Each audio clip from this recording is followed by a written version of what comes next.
নমস্কার বন্ধুরা, ভিলেজ রান্না রেসিপি চ্যানেলে সবাইকে স্বাগত। আমি আজকে বানাবো সয়াবিনের একটি নিরামিষ রেসিপি। কড়াই গরম হয়ে গেছে, দিয়ে দেবো তেল। তেল গরম হয়ে এসেছে, এরপর কেটে রাখা আলুগুলো ছেড়ে দেবো।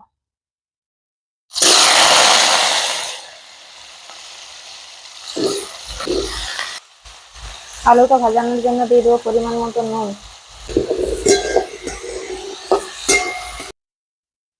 কিছুক্ষণ ঢাকা দিয়ে সেদ্ধ হতে দিয়ে দেবো।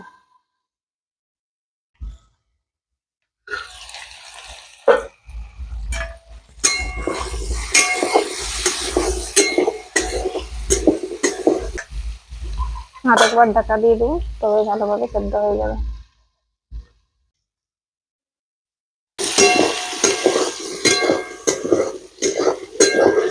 আলুটা লাল লাল করে ভাজা হয়ে গেছে, এরপর তুলে নেব।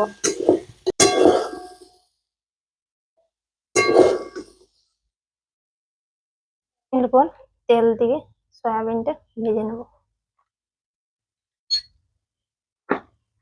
তেলের মধ্যে দিয়ে দেবো সামান্য পরিমাণে নুন, হলুদ।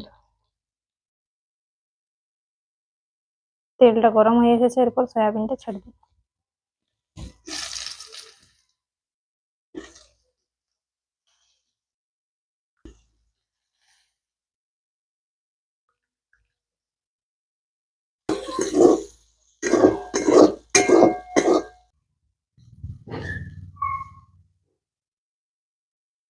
সয়াবিনটা লাল লাল করে ভাজা হয়ে গেছে, এরপর তুলে নেব।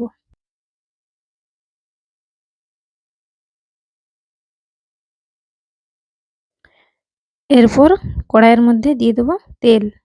তেল গরম হয়ে এসেছে, এরপর দিয়ে দেবো একটি তেজপাতা, দিয়ে দেবো গোটা গরম মশলা, লং ও দারচিনি, দিয়ে দেবো টমেটো কুচি।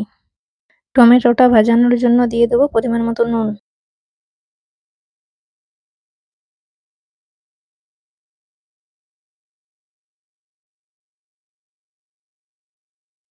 টমেটোটা ভাজানো হয়ে গেছে, এরপর দিয়ে দেবো জিরে, ধনে ও গোলমরিচ বাটা, দিয়ে দেবো আদা বাটা, হলুদ গুঁড়ো,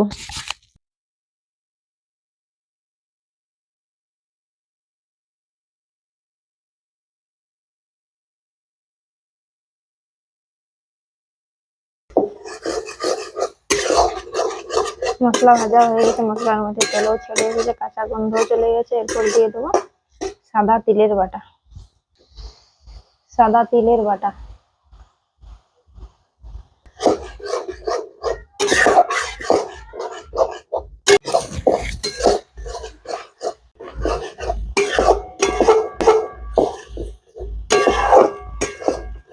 পুরো মশলাটা ভাজা হয়ে গেছে, এরপর ভেজে রাখা আলু ও সয়াবিন ছেড়ে দেবো।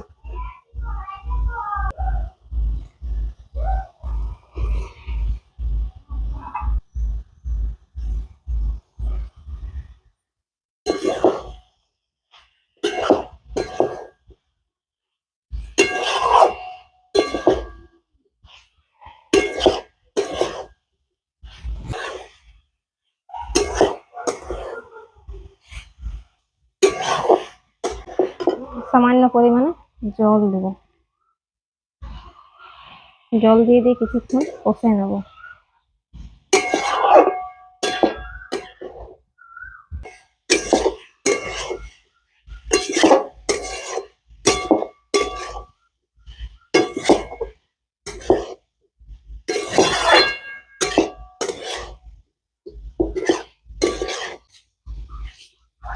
ভাজা হয়ে গেছে, এরপর জল দিয়ে দেবো।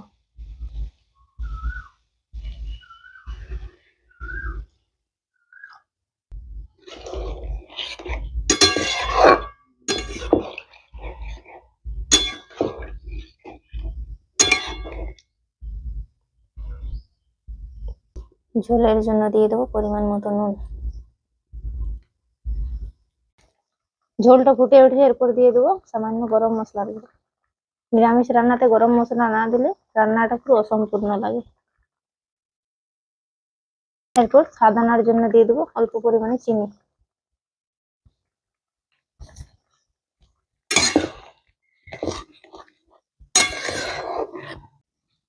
ঝোল ফুটে উঠেছে, এরপর নামিয়ে নেব।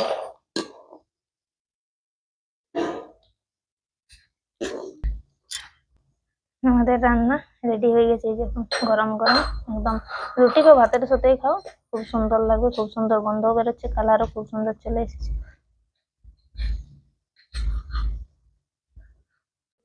আমাদের রান্না রেডি হয়ে এসেছে, চলো আমরা খেয়ে নিই। ততক্ষণে তোমরা আমার চ্যানেলটাকে লাইক শেয়ার সাবস্ক্রাইব করতে থাকো এবং অবশ্যই কমেন্ট করতে থাকো। আরো নতুন নতুন ভিডিও পেতে চ্যানেলটিকে অবশ্যই সাবস্ক্রাইব করে রাখো। ভালো থেকো, সুস্থ থেকো, দেখা হচ্ছে পরের ভিডিওতে।